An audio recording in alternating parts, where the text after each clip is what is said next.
All right, peace, everyone. Piper Carter. This is Beyond Breaking Barriers here on another Monday, um, discussing women in hip hop. I need to check the microphone. Can you guys hear me? Yes? No? If you can hear me, put in the chat. If you hear me, put in the chat. I don't know if that makes sense. Can you guys hear me? I'm gonna put a notice in the chat and see. Can you hear me? Yeah, welcome, everyone. This is Beyond Breaking Barriers. Yes, you can hear me. Okay, great. Thank you. So I gotta put my glasses on and double check. Okay, good, loud and clear. Okay, that's what's up. So I want to say peace to Rochelle, Timothy, Carlene, Allison, Tracy. All right, thanks everybody for joining. I didn't get a chance, and I apologize if you're a regular listener or even if you're new. I did not. I've been so busy. I did not get a chance to do like the pre-show, like promo to like let y'all know um, what the topic is about. So I apologize that I didn't get to do that.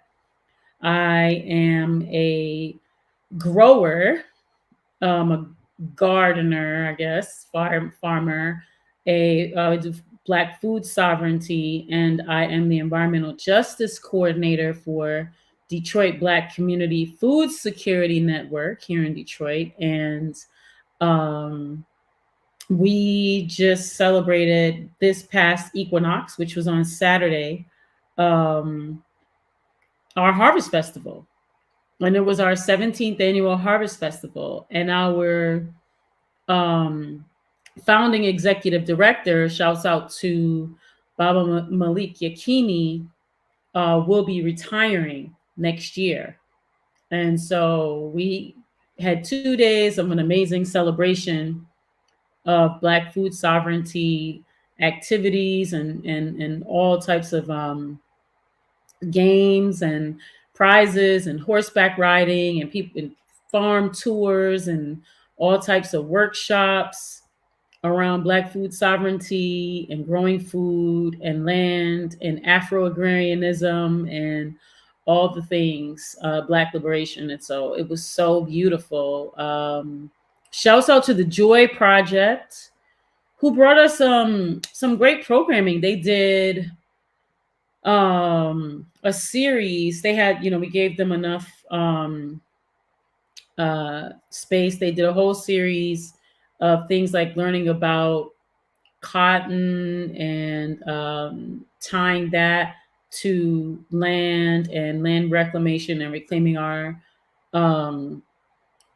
I'll say our foodways and utilizing that through storytelling and then learning, how to regain a lot of our practices, so that was awesome. What's that? Yipper 99. It's funny. My husband was like, take your glasses off when you're talking and then put your glasses on when you're looking at the chat. He's like, don't just leave your glasses on. So let me go back and forth and see who else to say what's up. Who is that? Oh, Big Fran. Say, someone in Detroit, where can they find us? So yeah, the farm is located on Outer Drive in Plymouth, and it's the end of the season, so we're done pretty much at the farm. We got to do things like put stuff to bed and all of that, and then we'll start again for the next season. We also are opening up a food co-op next year. So over the last decade, our community raised $21 million, and we purchased land in the city, in the heart of the city. It's called the North End. It's where most of the Motown artists are from, North End area on Woodward off East Euclid. And so we're building a building from the ground up. It's going to be a co-op grocery store, 4 commercial community kitchens, shared kitchens, um, for rent, for people that have food businesses and need a licensed commercial kitchen. Also, it'll have an event space. And so my job, I have so many jobs and I have businesses, but um, with Detroit Black Community Food Security Network, I am the environmental justice coordinator. But like my forte or whatever is I have a lot of experience in events and event production and stuff like that, as well as fusing arts and culture into the work that we do. And so a piece of my work, so one thing I did was help coordinate our harvest festival. And that's been taking up a couple months of my time. And then last couple years, I've been doing a lot of engagement with our members. So we're an organization, Detroit Black Community Food Security Network, but we've also created what's called the Food Commons, which is the land I told you we bought and this building that we're almost finished building that will also hold our offices. Um, and again, there will be, so we have the farm, which is D Town Farm, and then we have the co-op, which will be the grocery store that'll be housed inside the food commons, which will also have the event space and the 4 kitchens. And so that's what we're doing around Black food sovereignty and I guess Black agrarianism. And then we're also um, partnering or folding in the Black Farmer Land Fund. And so we'll be supporting them, and they give grants for people to purchase land to create community gardens and farmers markets. Yeah. So let me check the chat because I know I've seen some stuff go by. What are some other things? So you drove past the co-op, you waiting for it to open. We are too. Yeah. So that's what I was doing this weekend was the Harvest Festival. It was amazing. Lots of people came out. A lot of family activities, a lot of games, we gave away a rain barrel. I mean, we had activities for every single age group. We had shouts out to Jerwan Howard of Umoja Village. He did a teen Black food sovereignty debate workshop. And teenagers, they don't care about anything, but they really loved it. So I know it was great. And I asked them about it. They said it was cool. That means they really loved it a lot in teen speak. And then what else did we have? We had horseback riding, horse rides from Detroit Equestrian Play Therapy. We had Molly Wop, the band, performed. We had DJ Idris. We had Nano Japo, African drum and dance performance, as well as workshop. The Urban Forestry School did a farm tour for the littles, like the lap littles. And then they also did taught them how to clean the raised beds. And so that was cute and awesome.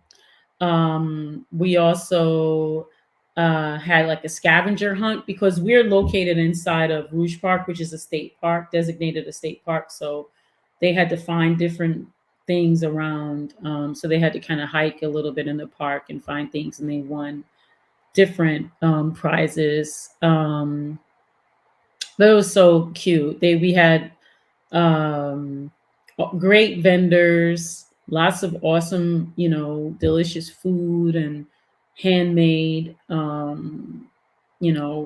herbal products and it was jewelry, all types of stuff. It was so cool. And again, just like all kinds of workshops around, just like I said, Black agrarianism and, narrative shifting, storytelling, and then some practical things too, around food prep. And I'm just looking forward to next year. It was a lot. So I'm looking forward to next year. I know that doesn't have anything to do with women in hip hop, but for me it does because, yeah, anyway. What are we saying here? You at the Harvest Fest yesterday? Yes, peace to here. Yes, yes, yes. Thanks for coming out. That was awesome. Yeah, Molly Rock was up. Yes, it is still located in Detroit proper. We're in what I guess is the scientific name is the Hood. We're in the middle of the Hood. And yeah. What else is it? Is there a link you can drop in the chat for the co-op? Yeah, it's Detroit People's Food Co-op. Let me see. Let me make sure I give you the right link because sometimes I get my links confused. I'm a part of so many coalitions. Let me make sure. And you know what's funny? I never go on links. You know, yeah, Detroit People's Food Co-op. It looks like Food Coop, but it's foodcoop.com. So let me put that in there. Detroit People's Food Co-op.com. Let's see, I think that's it. So I believe I just put it in the chat. Y'all can check that out. Yeah, so check it out. We're gonna have a big opening. I'll let you know I'm way ahead of time in some months. So maybe y'all can come out and celebrate with us. That'll be dope. We want as many people as possible to come out and celebrate with us, especially our Black Power Media fam. So I hope everyone's doing well. I hope your equinox and your weekend were great. We had great weather. It was really, really beautiful weather. Really grateful. Gratitude for the weather. It was a nice, like, not too hot, not too cool. The sun came out most of the time. It was beautiful. So grateful. So today, so thanks for tuning in. Like, share, subscribe. If you go into the description, inside the description, I've believe I put the Patreon for Black Power Media. So we want people to go onto the Patreon and join the Patreon, become a member in the Patreon, and leave a little something something for the channel in the Patreon, and share these links, like, share, subscribe. The link to this show. You know what? I didn't do that before I hopped on. I was hopping on because I was trying to be on time for y'all. I might do that in the middle of talking to you, which is weird because I don't have a guest that can talk while I post. But I think I might do that. I might try to talk and chew gum at the same time. I might try to talk and post. Let's hope that I can keep my thoughts together and do that.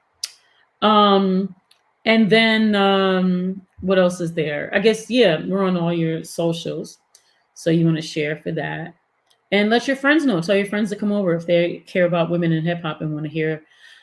We're going to do a little story time. I often talk about.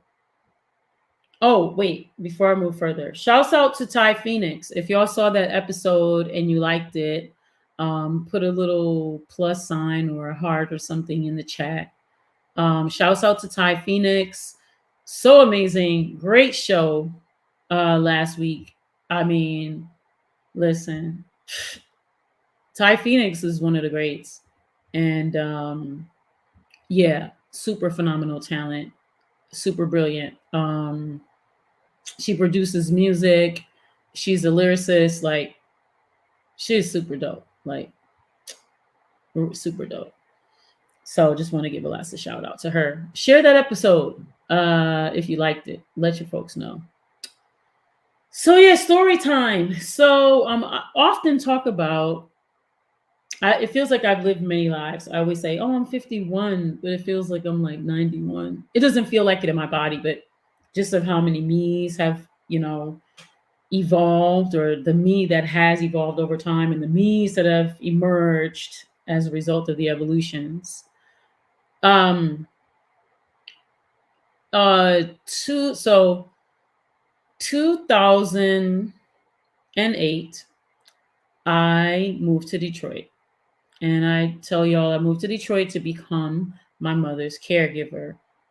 Rise in power. And so I did that until she passed away in 2021. And that was my identity. That was who I was. And when I came here, I left a career as a fashion photographer, a high end fashion photographer in New York City. That was my whole other life of celebrities and triple double VIPs and just something totally not what my life is now. And on purpose.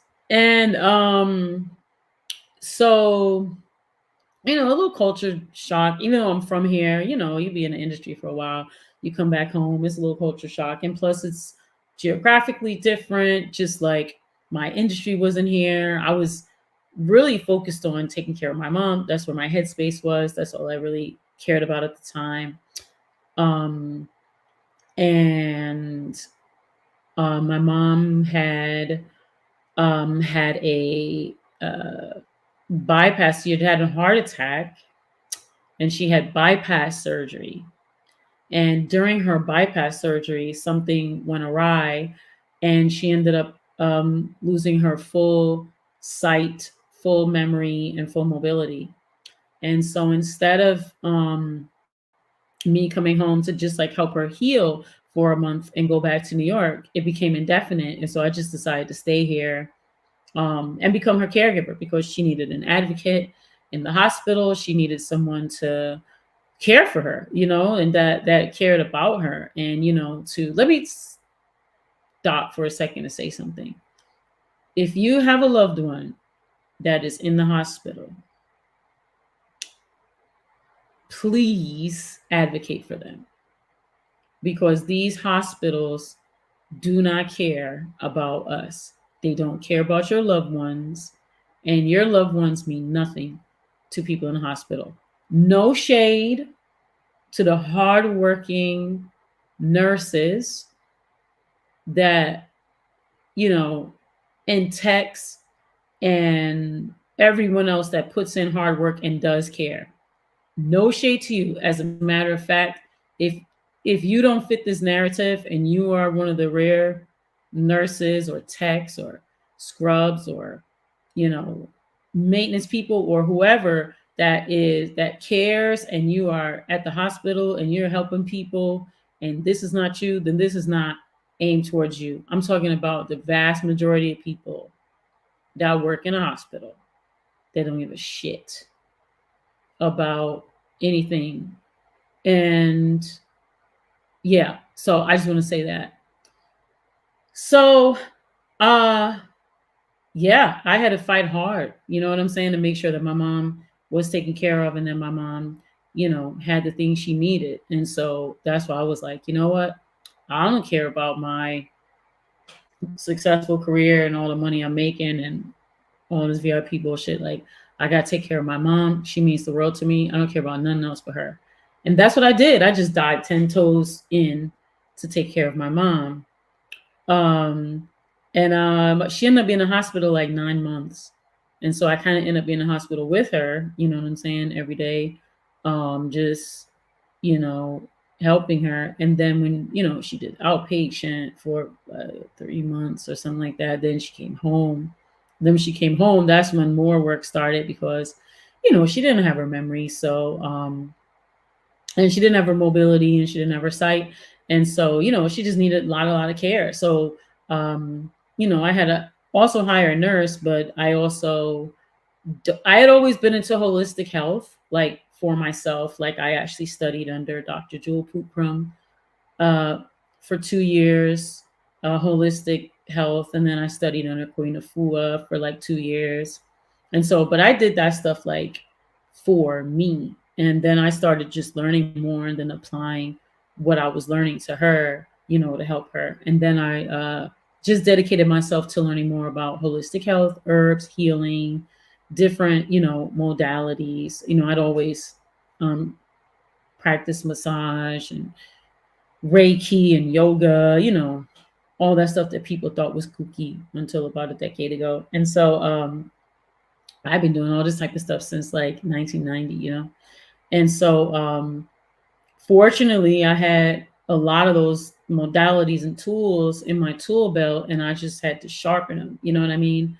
And I was able to like learn. I had to get up to speed though, because these medical people, they talk that medical talk, like, and you'd be like, I do not know the ecinosin and enosis, and they're like, and it's like they'll tell you something like, that your mom uh should die, and do you want us to do the escomyciomacosis, or do you want the clavostomiomadosis? And you're like, uh what's the difference? And they're like, well, you have to do your own research. And then it's like, okay, I didn't go to medical school.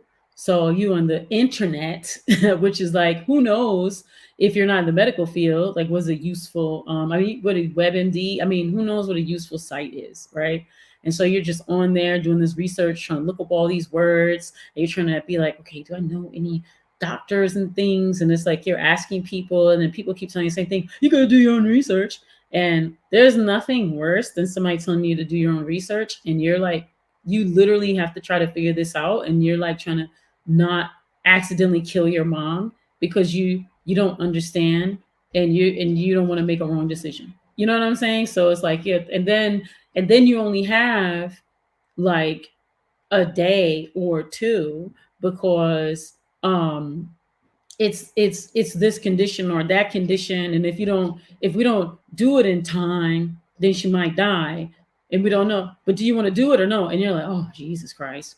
And you can't really like ask your mom, because it's like she doesn't have her memory. You know what I'm saying? Because my mom didn't even know who she was. You know what I'm saying? She didn't know who I was. And it's like, it was a nightmare. But we got through it, and yeah, we got through it. And after a while, um, I started to learn more about what they were doing, the treatments, medicines, procedures. I started learning, it's like so much work. And like I said, you be under the gun, because like things are happening, and they want to move quickly, and you have to make decisions quickly, or else this or else that, so you're trying to like figure it out. But anywho, tootie, I'll wrap that part up. But we got through it. And so finally, we got to a point where her memory started getting better, and it got better and better and better. So fast forward, it took about, I want to say after about 3 years, her sight, mobility, and memory was up to about 85%. And but because of everything, she, you know, couldn't work anymore. She couldn't do a lot of things, but we got her to the point where she was at least more mobile. We got her to the point where um, she was functioning, where she could retain information, where she could move, where she was in physical therapy, where she was, making decisions for herself, and even having, social life and stuff. You know what I'm saying? So it had to change and shift from what she was used to. You know what I'm saying? And that caused her a lot of distress and depression and things like that. And so we had to work through that kind of stuff, which was a little challenging, but but through the process, things did eventually, get better. But this was, it was the catalyst that just, through all of that, like I said, I just literally concentrated just on my mom. So I just didn't, to be honest, I just didn't care about the industry anymore. Like it didn't matter to me. I just wanted, I was just focused on like how to help my mom heal and support her the best I could, and just be her caregiver and help her advocate still, like with all her doctors and stuff, because she ended up having like a bunch of different doctors. And so like a cardiologist, a neurologist, a general practitioner, this, that physical therapist. So just helping her navigate her various medicines, appointments, activities, all that type of stuff. So it just became my new life. And also, Once she got better, then I was able to like get out and like do some things, right? Because I didn't have to like babysit her all day, you know. And I am just not that trusting with my mom, so even though she had a nurse, I wasn't just about to leave her there with the nurse. No offense to anybody that does home care, but I wasn't gonna do that. So, I figure like I'm gonna do the care. And I'll be there while the nurse do what she gotta do. But yeah. And also to my mom later, once she got everything, she didn't want like a home care person. She was like, no, I don't want nobody I don't know in my house. I'm like, I feel you on that. So she got better. Hold on before I move forward. It's a lot of people saying things in the chat, and I don't want to have y'all. Okay, so after that, yeah, many hats. Oh, you spoke, seen an interview with Miss Yancey. You liked the Ma Dukes interview. Thank you. Yeah, love. Shouts out to Ma Dukes.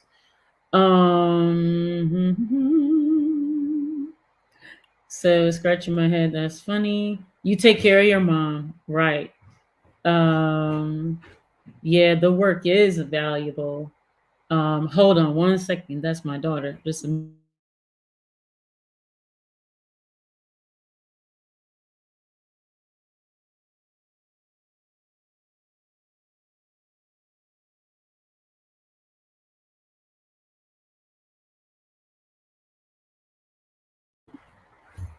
all right, y'all. And so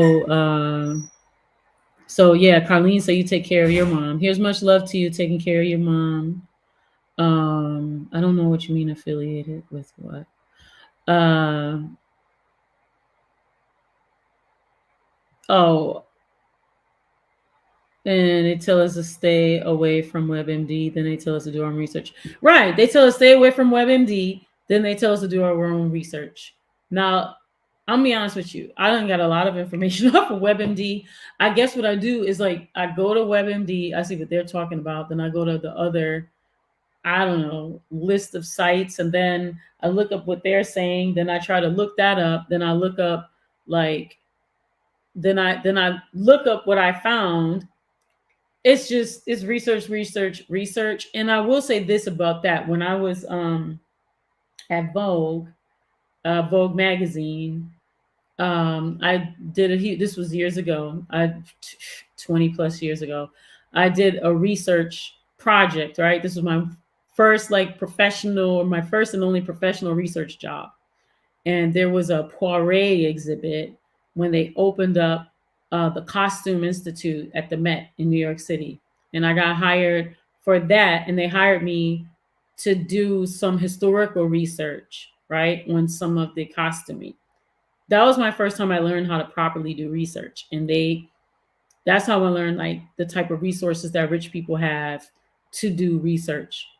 Special libraries, special sections in libraries, special permissions and badges to go to special sections of places and museums and libraries where stuff is behind glass, where books are encased in glass, where you can't even touch the books with your hands. You have to put on special gloves, where you can't even touch the books, where you have to have somebody else come out and bring the book out. You can only look at it.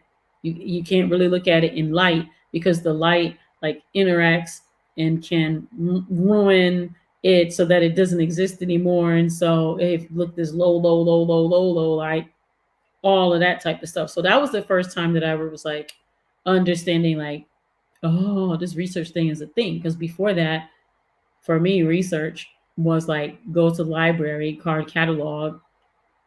I need this book. Like that's, you know, I'm done.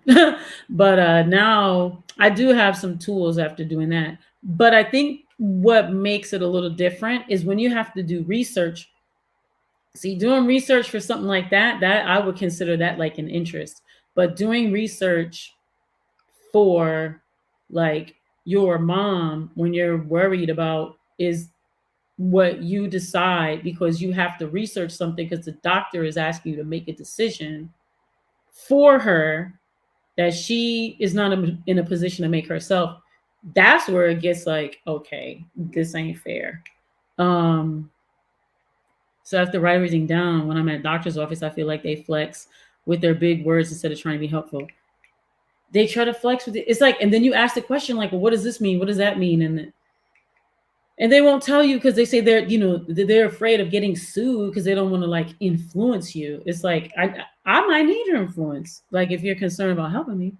Um, so my mom refuses to go into a nursing home. She refused to give her a no to the government. Said, I'm so blessed. My mom have all her mental abilities at 92. Yes, yes. So, yeah, you gotta research the research. And yeah, no, no, I never wanted to put my mom in the home. I was that like we was never about to do that part. But anywho, the Rudy Tootie.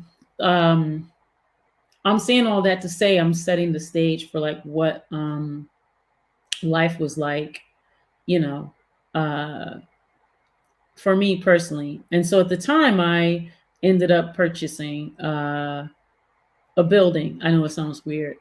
But I had a whole uh there was a building that belonged to a friend of mine. And once my mom started getting better, I started to get out. And the building that he had, he was using it as an after hours to just do after hours parties.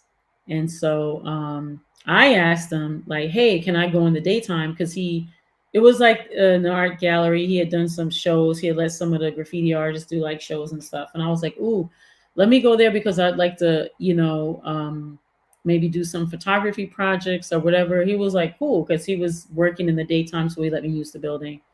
So I started using the building, and for the most part, I was just, uh, you know, doing like on my computer, just trying to catch up on stuff and trying to do research, for my mom. And then I started, you know, uh, I guess kind of just like working on personal projects, like personal art projects, just for myself, just like keep my sanity. But what I would do in the daytime was I'll probably get out, go get a juice or a coffee or something, then I come back. And I recognized that this building, the area was in called Corktown, there was a different personality in the evening than there was in the daytime, as anywhere.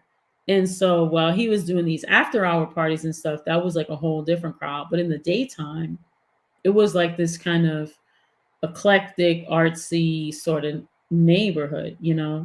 And so I started meeting the different business owners and stuff like that. Long story short, I just eventually created a job for myself, where we turned the place into an art gallery that featured street art, and then would do art shows and had graffiti artists come, and and then we would do shows there, and then we would have like performances, and I started doing all types of different programming there. And so then I created like a marketing director sort of position for myself there, right? Program director, something like that.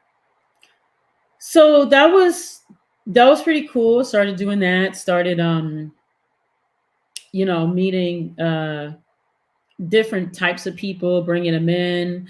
But anyway, fast forward, we end up getting another building, and the building that we got from there, we ended up purchasing, and it was actually three buildings that got put into one. And so it was, and we turned it into, eventually as I start meeting people, I meet people and then people say they need this or they need that. And I'm thinking like, so I just started utilizing my skills and be like, well, we have this building, so we could just do it there. If it doesn't exist, we could do it there. And then that's how we created our own little economy for ourselves. And so we would host events. And so I was doing like art events.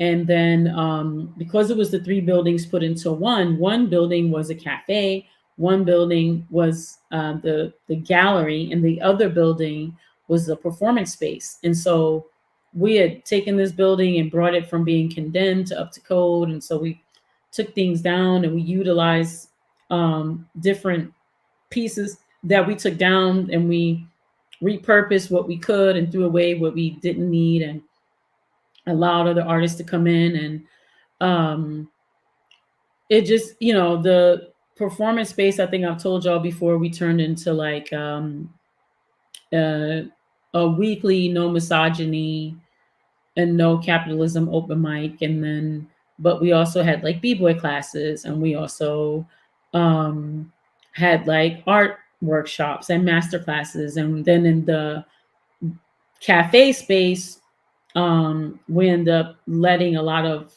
like vegan food businesses like incubate their businesses there, and create their products and do catering. We also had the backyard, and we got one of those big water um, catchment systems. And yeah, we were doing like outdoor events back there. Um, Young people started coming, created a youth program.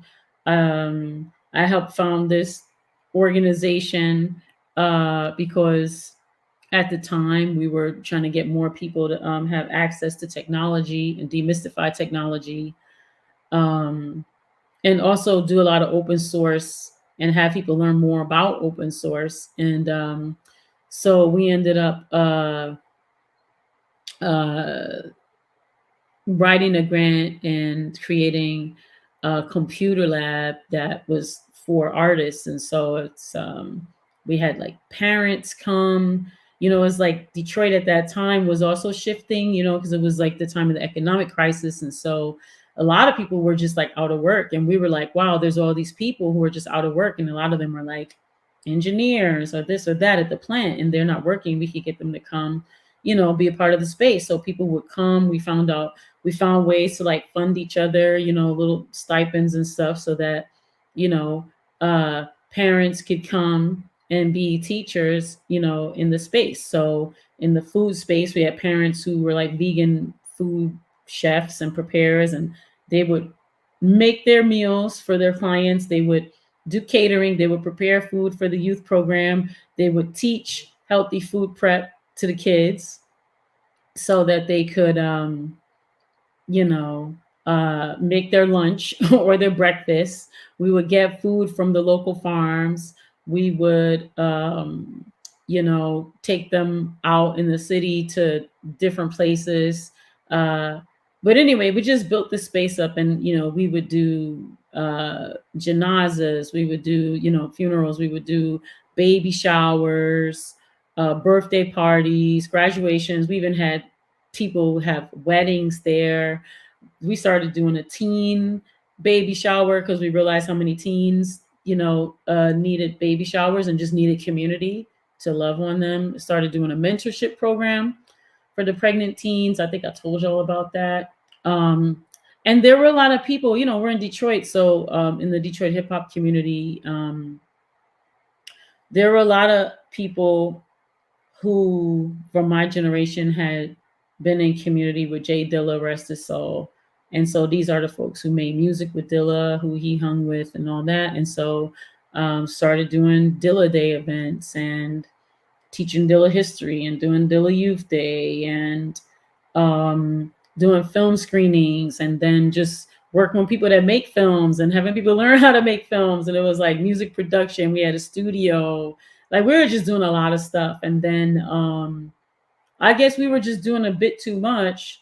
And then the Corktown Business Association, after a few years that we were doing this and still working on the building and still been building it up, had put their monies together and created a private police task force to terrorize us at gunpoint 6 times. And so they intimidated a lot of the people. They intimidated my ex business partner. It was a lot of what I would call infiltration. We learned later that there's an artist who had been a police informant that tried to set us up. And I mean, it was like a lot of really, it was crazy. But yeah, that's what happens when you are, working for your liberation and want to get off the matrix and do things for your people. But I'm saying that to say also that it was a great time and I learned a lot. And I could talk so much more about that. Um, and yeah, but I ended up, because of all of that, let's just say I ended up losing my life savings. And because I had invested my life savings into the building and all the work that we had to do, and just all the things, all the ways in which they came at us, because I had to pay all these court fees and lawyer fees, and I had to, and then we had to keep the business going, but we also had to get the building up to code, and they were sabotaging us and threatening our lives, and they threatened to burn me up in the building. They threatened to burn the kids up in the building. I mean, it was crazy. And so that was like a lot. And so my ex business partner ended up, like, it's a real crazy story, but my ex business partner ended up being a part of the problem. Let's just say that. And so we ended up losing the building, and we ended up having to move to a new building and start the work over. And there was more infiltration when we went there. And so eventually everybody turned on themselves, and uh, let's just say we all went our separate ways, just because I'm on the internet. And the stuff they did is like completely illegal. And even though I'm very triggered, I'm definitely not going to implicate people in a video about federal crimes.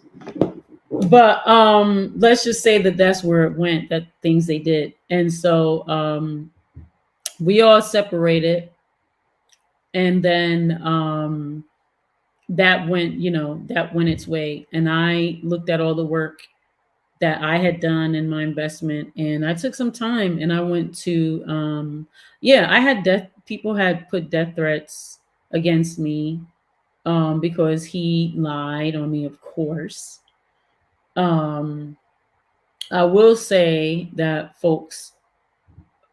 those folks stole money, and things imploded. And it's very terrible because we were providing lots of needed services and things that, to this day, people keep asking me, like, when am I going to open up another spot? And I'm just like, that's what y'all don't understand. Like, this isn't that time anymore. Real estate isn't that inexpensive anymore, and I don't have another like life savings to like give y'all so we could do this thing. You know what I'm saying? So I currently sit on the board of a lot of organizations. I help build a lot of organizations. A lot of organizations like ask me for my input around, like building alternative systems that involve arts and culture. So it is what it is. But through all of that, like I said, now I've taken the stuff that I've learned, and I have my own organization again, centering women in hip hop. It's turned into a record label.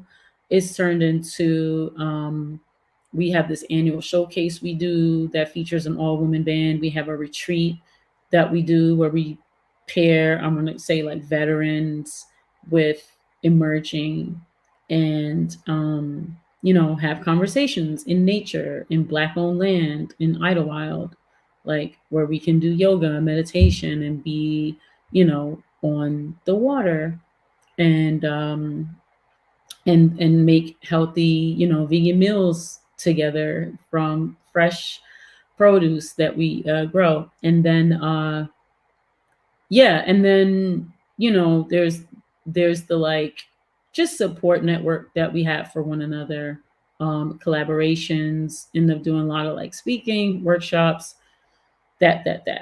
But anyway, I truncated the story a lot because I've been talking a lot. I'm gonna go back to the chat. Oh, thank y'all. Yeah, thank y'all. Appreciate you. Yeah, yeah. Um, so yeah, it is traumatizing. But moving forward, always moving forward. I always want to let y'all know that this is the record. I always talk about it, but this is the record. Our first record. We're gonna make another one. This is Aisha Ellis. Aisha is one of my friends that I grew up with. I always tease her and tell her I'm her elder. I'm older than her. This is a vinyl. It's available on my website. We found hip hop, and actually, it's available on. So if you see these logos and stuff like that, so that's my logo, the We Found Hip Hop logo. Which one? That's my logo. That's Hypnotic Records, which is the label, and also this is our QR code. But the album is called Luck or Favor. It's all instrumental. Aisha Ellis is a drummer, and again, uh, we grew up together. We grew up, doing dance and all of that. So I'm marketing the album as a hip hop album, for marketing purposes, because like I'm gonna put her in the vein of like a Questlove or Kareem Riggins, kind of Robert Glasper vein of the world. But in reality, she's more like, jazz, soul, funk, but we're gonna market her as like instrumental hip hop. So Aisha's been with me for I was saying like she been with me like she mine. She is mine. No. But we've been doing this together for the whole time. Like again, we grew up together. We were in this youth program together um, in Detroit in the 80s, where Detroit used to have a summer youth program, and it was you could get whatever job, but our job, we worked with this program, it was called Festival of the Arts. It was run by Kim Weston.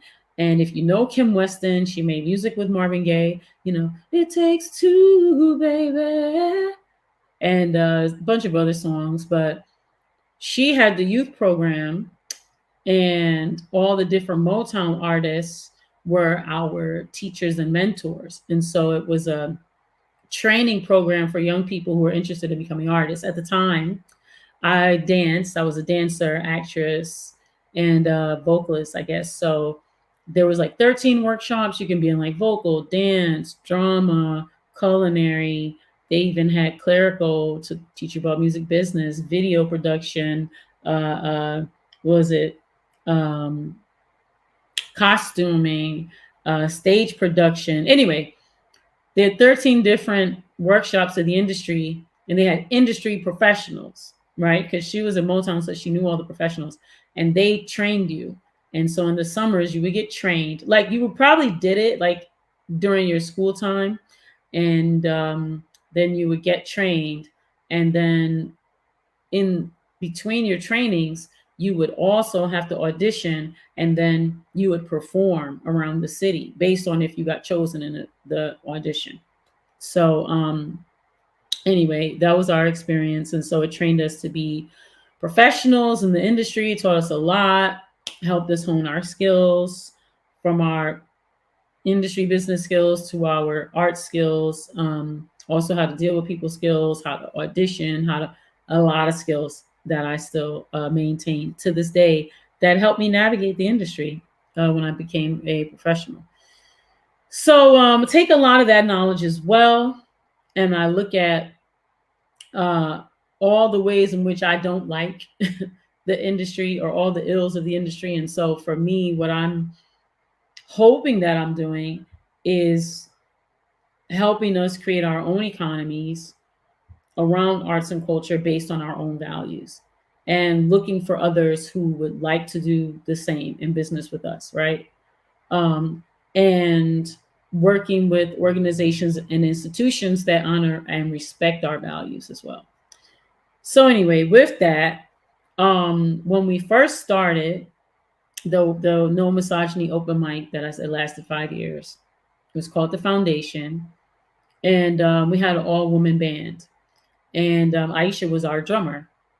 And so every week we would have DJs, all women DJs, and they would play the beats and everything. And The MCs would come, mostly women MCs, but a lot of dudes, and nobody could do misogyny or talk about capitalism. And we would, they could spit to the DJ. They had to go over whatever the DJ chose.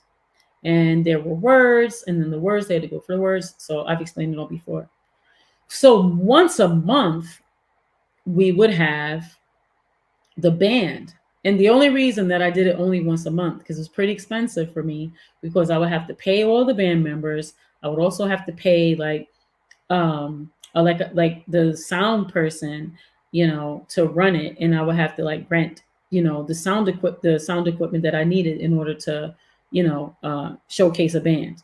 And so that would, I'd have, and then I wasn't really charging that much uh, for people to come in. And hip hop crowd, they ain't even trying to pay the little bit that you're trying to charge them to come in there. So it's not like it's garnering that much money. It was more for like to promote the space and to give us a space to like do what we need to do. And then eventually it helped us promote all the other things that we were doing.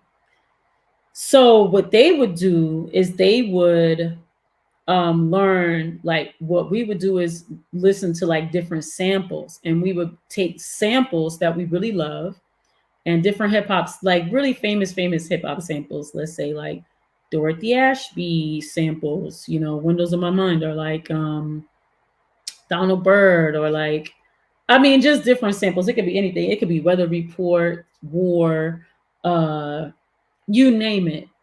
But things that people might like, right? James Brown, different James Brown samples.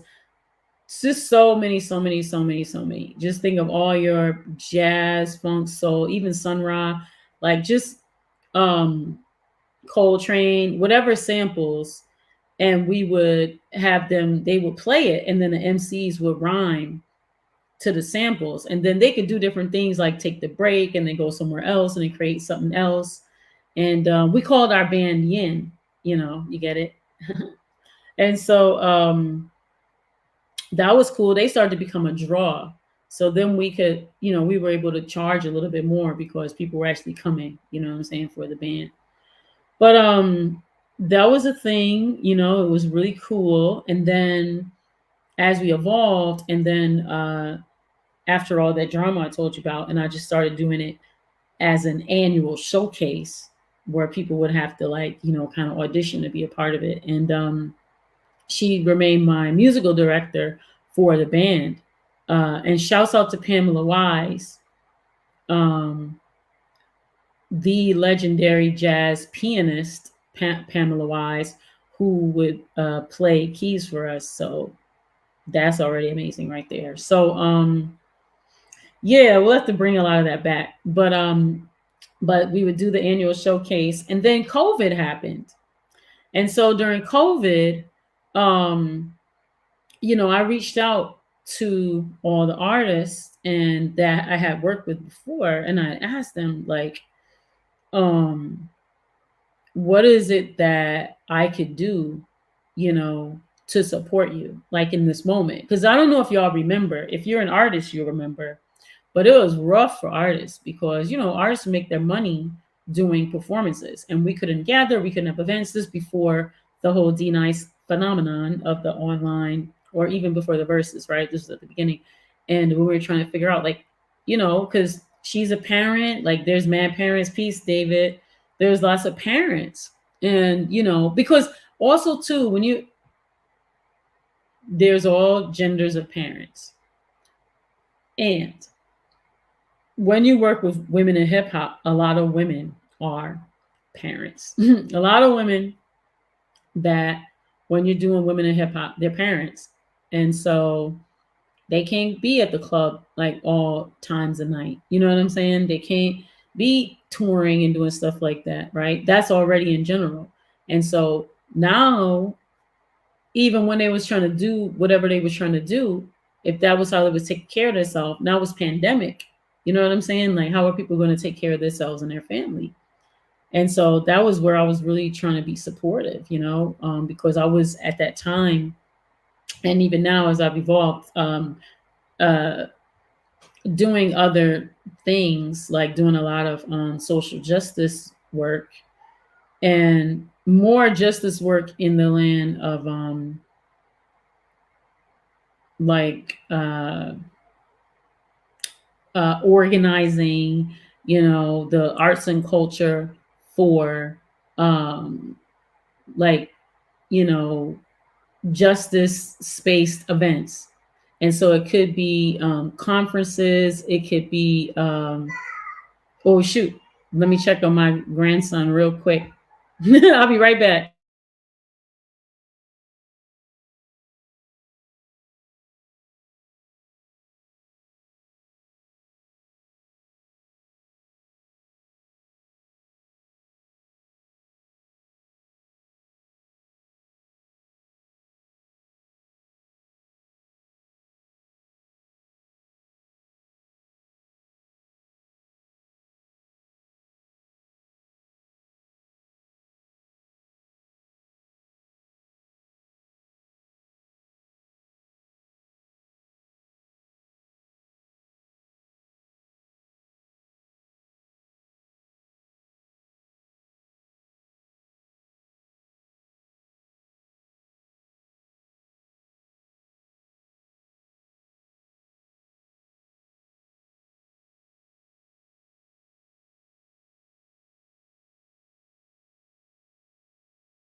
Oh, that's my grandson. My daughter went to the store.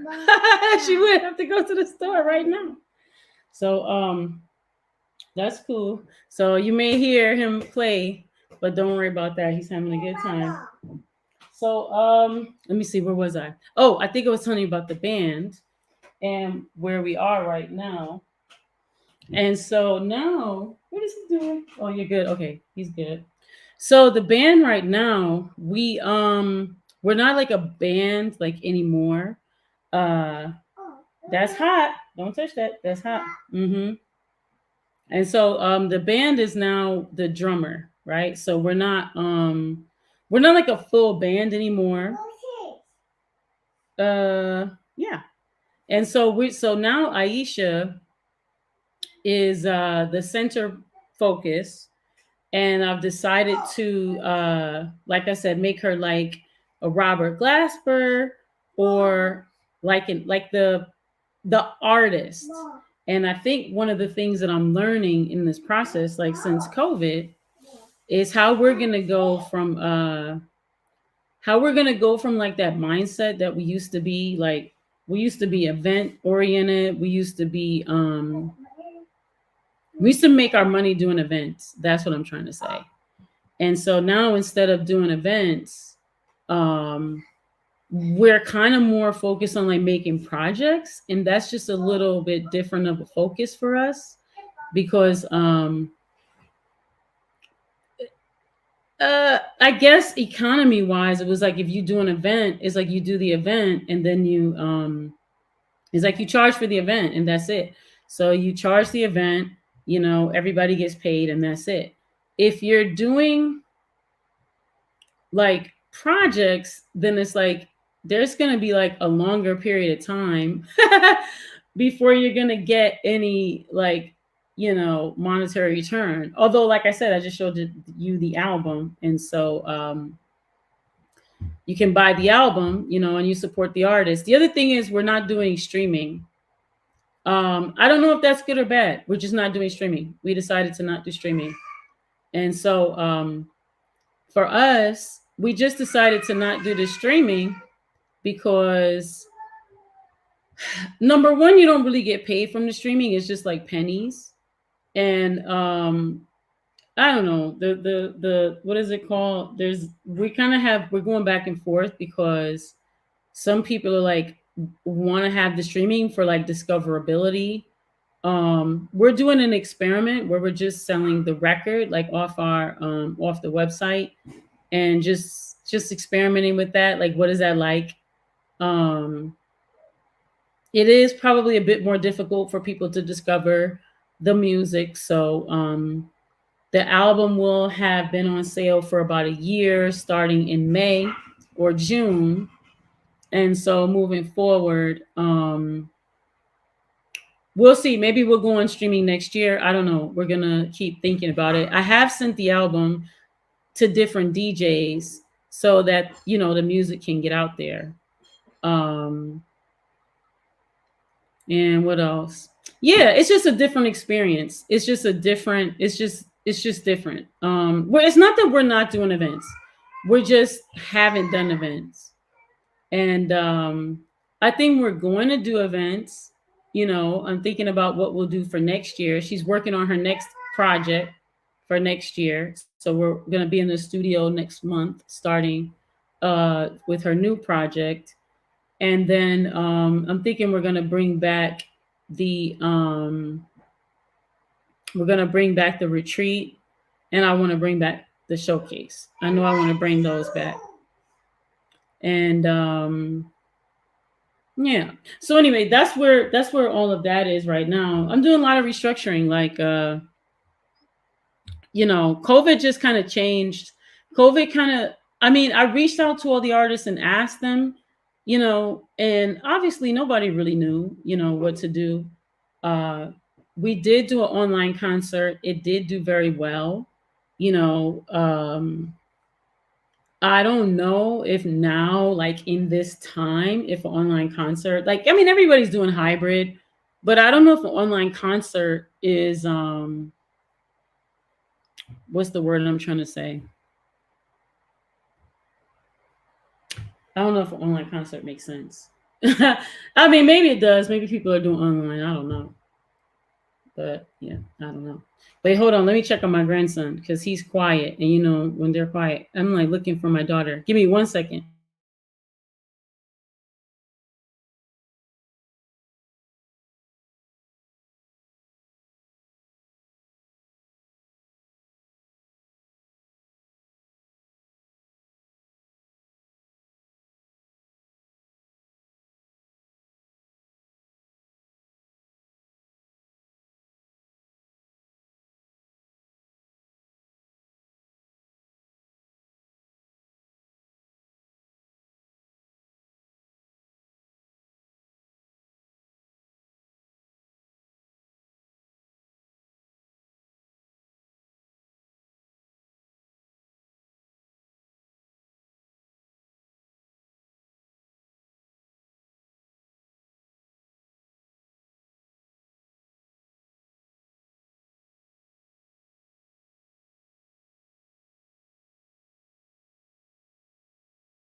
Okay. I don't know why my daughter went to the store right in the middle of my show. Let me see what's in the chat. Hold on. Do I use samples? Peace, everyone. Okay. James was up. Peace. Who else is here? Hope we can bring that kind of entertainment back. Yeah, Lakeisha, I do want to bring that kind of entertainment back. It costs a lot of money. I've been having some conversations here about how much that type of stuff costs. It costs money. Uh, no, my grandson's good. He's excited. He's 2, so he's the 2-year old that's very excitable. So I just have to keep checking on him because my daughter went to the store, and it's like you don't want to leave him. You know what I'm saying? How about direct downloads off a website or something where you can charge you directly? So that's what we're doing. So you can download directly from Hypnotic Records website. That's my husband's record label. And do you use samples? We're not using samples. Um, it's all original. She's written original music. What she said was during pandemic, when I asked her what she wanted to do, she was like, I've been playing in all these bands for all, she's in a few different bands. She's like, I've been playing in all these different bands and I just have all this music that's inside of me and I want to get this music out. And I was like, okay, that's dope. So it's all original music. I should do a BPM listening party. Yeah, maybe I'll do a BPM listening party. That's cool. That'd be cool. So y'all can. Um, it is how you get more money. You said very weird. Can hear background movement, but not you. Yeah. Can you hear me, guys, talking? I hope you can. Um, can you hear me? Can you guys hear me? Let me just double check. Oh, you want me to play some tracks? Yeah, but let me check first because I'm on BPM's thing and we do have all the music registered with ASCAP. And so I don't want us to get any more strikes. So let me check if I, even though it's my music, let me just check and see if I can if I can play it on YouTube. There's all these kind of interesting can you get support from the city? In Jersey, all the house music festivals are primarily funded through various municipalities.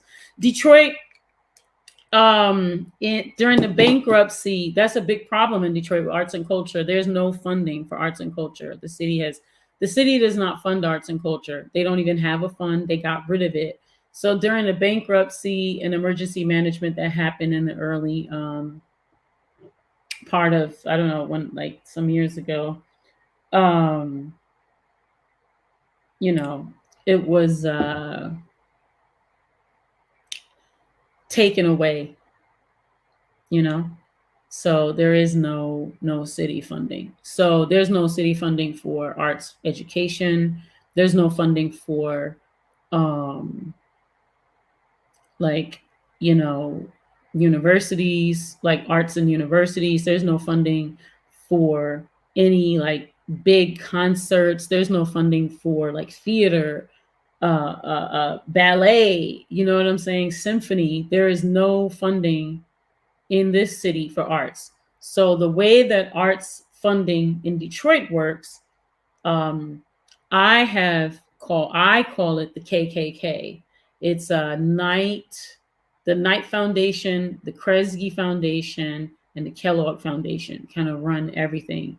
They got together some years ago and created this whole conglomerate. And so now if you want to get funding, you have to be approved by like them, and you got to get in their little clique of people that they want to fund or think that you're valuable, and you have to be within certain zip codes. Like I said, I'm on a lot of boards. I've been a reader for a lot of grants for a lot of them. I don't really like rely on them for like funding and stuff like that. I'm looking at more like self-determined ways, although I do get grants, right? Like I've won the Knight grant. I won the $80,000 grant like 3 times. I've, been a reader for the Kresge grant or whatever. But I think grants are good for projects. Like if you want to do a project, you get a grant to do, support, not even for like the whole funding. You get a grant to like support a project. I think that's good. But as far as like sustainable funding, grants are just not sustainable because this year they're funding this, next year they're not funding that. And so Detroit is run by the private grant foundation world. Ford, there's like the Ford Foundation and the Ford Motor Company Fund. There's the GM has a fund, Cerna, and then there's a lot of grants that are not here. There's a lot of grants that are not in Detroit and they're not in Michigan. So all that money that's in California, all that money that's in New York, and I have friends in like all these regions, and they're like, "Oh, we're not getting any money," and then they'll be like, "They're only gonna give me $1 million," and I'm like, "Wow, I wish." but but yeah, so yeah, I mean, I'm gonna continue applying for grants. I'm not saying like forget grants altogether. I guess I'm just saying like it's so much work to apply for grants because getting grants is not about like your application. That's that's has nothing to do with getting a grant. Getting grants is about your network. So if they know you, they'll give you the money because people give money to people they know and trust. That's how grants work. If you're in the loop, if you're their friend, if they like you, you're getting the money. you know and it doesn't matter what your project is. I know people who are friends with people and they all do their money stuff and they just give their friends money to do stupidity, because I know I've not gotten grants to do lots of youth programming from organizations and then turn around when I talk to somebody, they're like, oh well, I'm gonna call such and such because they give me money for whatever, and they don't even have programming, they don't do anything for the community. They just can call their boy and get a grant to get some money to get paid to DJ a party.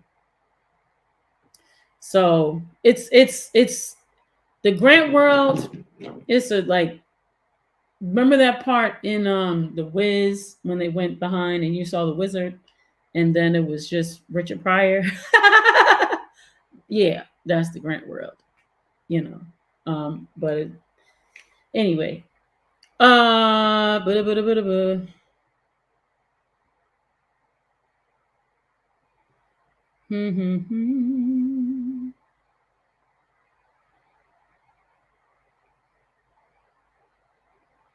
Mm. Mhm. There was a free house. Yeah, other cities have municipal funds for arts, and we've been advocating for the city to have funding for arts for like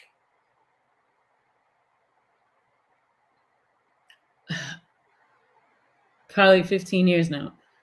And the weird thing is that we have to actually go and advocate for us to have arts programming, because it's like Detroit is a major, what I'm gonna call like exporter of arts and artists, and a lot of people don't come here. You know what I'm saying? So uh, because of that, because we're not really conducive to arts in that kind of way, and so hopefully that's something we could change.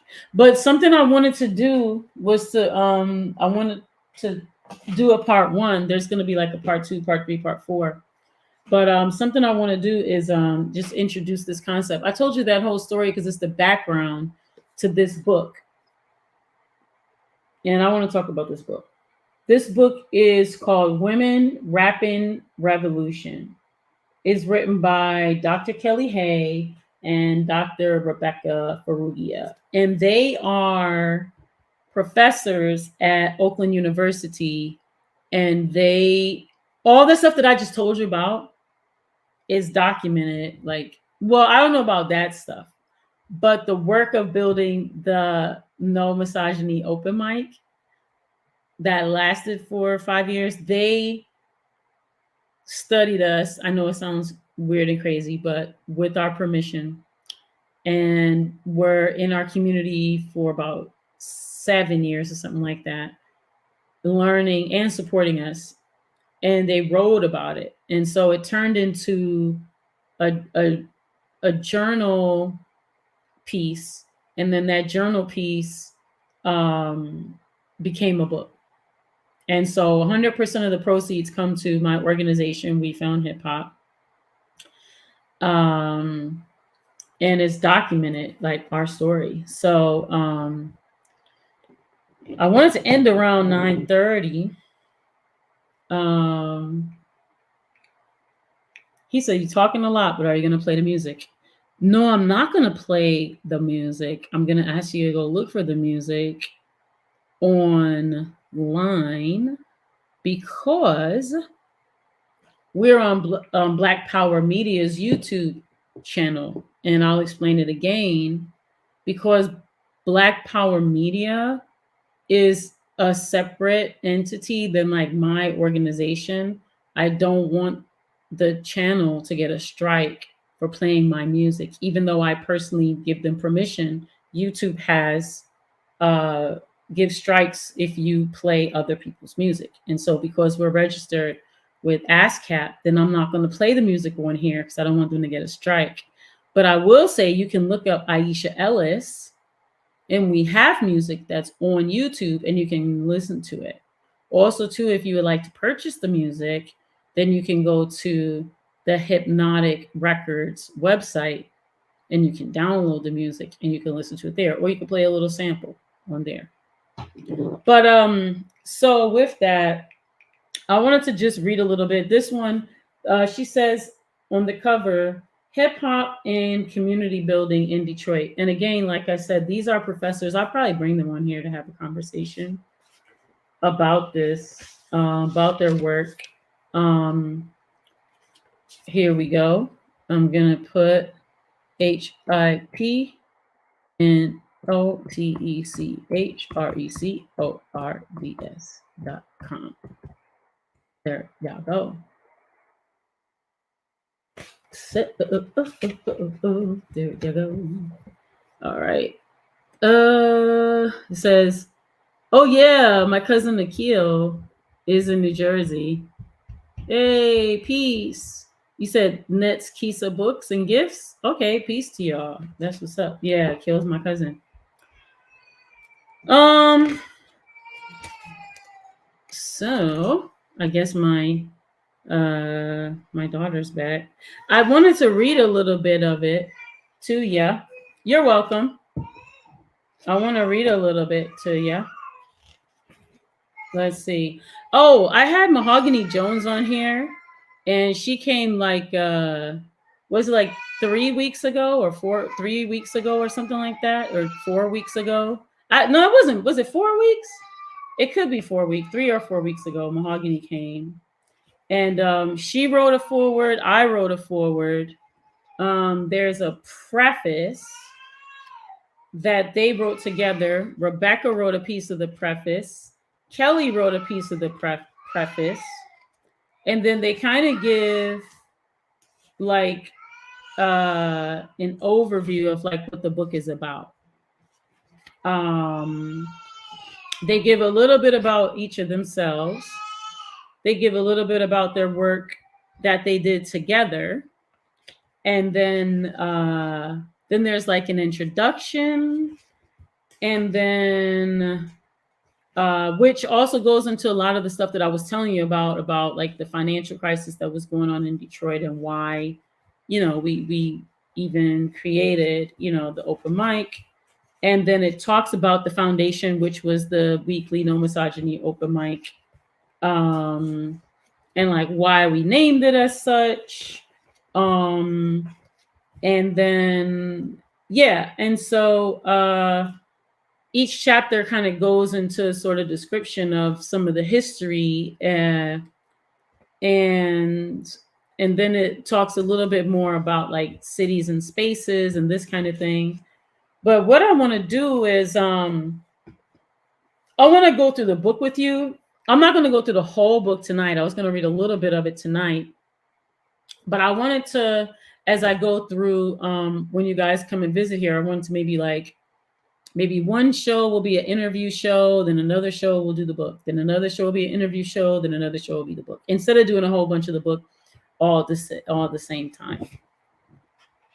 So if you go to new music, here, let me put the exact website on there. And I'm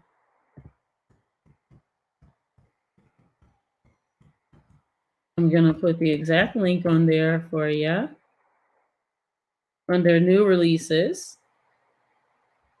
And you'll see it there under new releases. When you go to Hypnotic Records, new releases, and you'll see it there, Aisha Ellis. And so I put the new releases link there for you. All right. So once again, there were a lot of women that were involved in creating this. There were a lot of ideas. There was a lot of evolution that happened um, over time. As I'm even looking at this, I'm remembering a lot of people. It has a very robust bibliography as well. I want to say the bibliography is like, what is that? 1, 2, 3, 4, 5, 6, 7, 8, 9, 10, 11. It's an 11-page bibliography with a lot of resources. And yeah. So it also has, there's a lot of notes. So there's at least the notes page, man, I want to say it's around 15, 20 pages of notes or something like that. And they do a lot of interviews with some of the women and men that are a part of Detroit's hip hop scene. We talk a lot about like the evolutions of us, even just understanding, I want to say like dealing with gender politics, gender dynamics, and even us understanding gender in the ways in which we understand gender, and our expanded understanding of gender, as we evolved and learned,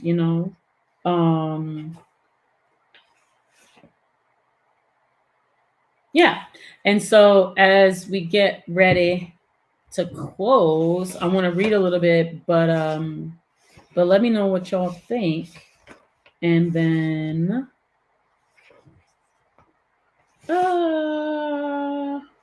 let me see what I said here. This is the forward. So this I wrote this forward, and I'm trying to remember when I wrote it. It's been some years now. But who knew that the work I'd been doing along with other folks would be immortalized in a scholarly publication? When I started the Foundation of Women in Hip Hop back in 2009, I hadn't intended to do any kind of social justice. I hadn't even heard of the term yet. After we, the 5E Hip Hop Gallery, had been doing our No Misogyny open mic for about 3 years, I met Dr. Kelly Hay and Dr. Rebecca Ferrugia when they asked if they could study our work. They were actually the first ones to point out to me that we were utilizing hip hop culture to create positive social change. We were just living our culture, and honestly, I just wanted to be around other women who enjoyed hip hop and identified as hip hop artists. And I didn't want to hear the negative lyrics, and I wanted everyone to feel safe to enjoy themselves without being groped and grabbed on. They were college professors, so they would ask us all kinds of questions, and we would have lengthy conversations about all kinds of issues. After speaking with them, I'd contemplate, how do we bring community folks into the conversation around engaging in the struggle against the incinerator and fight for clean air, water affordability, water safety, public transit and transit justice, food security, food sovereignty, climate change, and clean power? They introduced me to hip hop feminist authors such as Dr. Aisha Durham and Dr. Ruth Nicole Brown. We had debates about Black feminism, hip hop feminism, and Black women. All of this reading and debating led me to lasting relationships across the country, and to work with all kinds of women in hip hop, making the connection to Mother Earth and motherhood and our role in protecting her, as well as real life solutions that have been created to do things very differently, using imagination as the driving force behind creative expression in community organizing. Through our exchanges over the years, mostly in loving struggle around ideas and really digging into questions, and through their continued, unwavering, consistent support of our work, we were able to really uplift our resistance, asking the question, what role does hip hop play in movement building? There are so many stories I could tell about the learning that took place, from that very first encounter to the various conferences they invited us to participate in, to the many late and lengthy sessions we've had over time. But honestly, I would need an entire book to explain how important their capturing and documenting our process has been to us. Our No Misogyny open mic lasted 5 years. It was hugely successful and attracted international press and attention. Since it ended, we are now a complete reconfiguration of members and participants and have become an organization that offers services to women in hip hop. Our mission and vision have expanded. In reflection, I appreciate the authenticity with which they approach the process of their research. From the very beginning, they were more than respectful. They literally took the time to learn from us and be led by us, Black women. All along the way, they were open to critique, criticism, opposition, redefining, and relabeling, as well as unlearning. They practiced deep listening and made changes accordingly when asked, and more often self checked without being asked to do so. For us, we were just folks in community who wanted to shift the paradigm, and we did. Many of the young folks who attended our open mic are young adults now and organizing their own events. And because the rules of engagement were natural to them, they now have the same guidelines at their events. That's pretty profound. And it's more than what we imagined as an outcome. I hope that after reading this book, folks will reach out to us and invite us to perform or speak or conduct a workshop. I hope that folks will listen to our mixtape series featuring women's voices. I hope that folks will open themselves up to listening to women MCs and hire women music producers and women graffiti artists and B girls, and that's pretty much how that's my forward. You know, the and is like a dot dot dot, uh but that's the forward of the book. And there's another forward that Mahogany Jones wrote. And again, Mahogany Jones was on here, I don't know, a couple of weeks ago. And, you know, we learned more about her work. She was the host of the open mic. She hosted the open mic. And so, you know, we talked a lot about, you know, that experience. But I'm calling this one a part one because it's just the beginning. I would like to get in more into the book and then maybe give, like, you know, some commentary uh, along with it. But if you're interested in getting the book, you can go to my website, which is wefoundhiphop.com, and you can get the book. You know, if you want to read along, I'll put it in the chat. You know, it's also in the description. You know, and I hope I did that right. Yeah, it's also in the description of this video. The link if you want to get the book, you know, and check it out and read what we're doing. So I think I'm gonna end right about here because it's 9:30 and I don't want the episode to go like too long, you know. But yeah, so this has been part one. I gave you like all of that other stuff because I wanted y'all to understand how I got from being like this fashion photographer to, or maybe even like why I probably care about any of this stuff. I just wanted y'all to see like where I was in my life at the time, and like, you know, that kind of backdrop. If you've been coming to the channel a lot, I got a lot of interviews that I'm, you know, going to be bringing to y'all.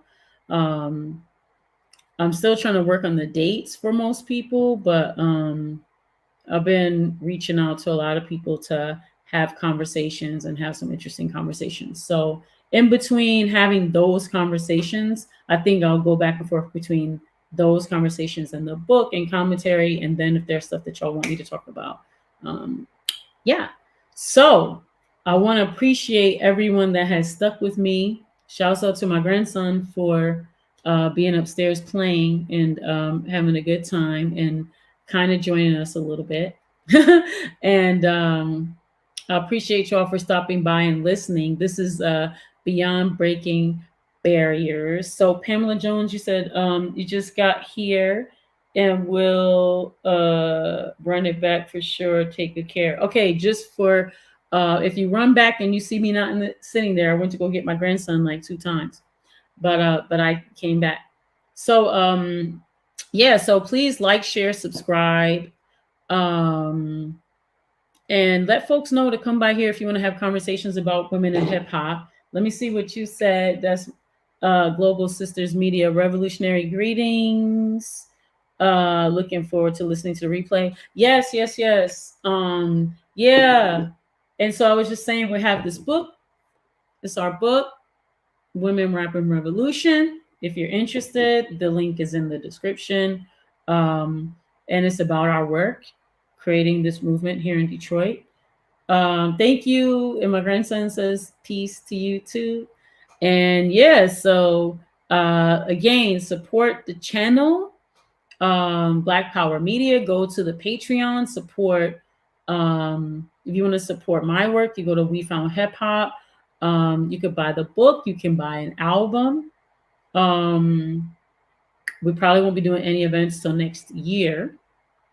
And yeah, I appreciate all of y'all for stopping by. I hope everyone has a wonderful rest of your week.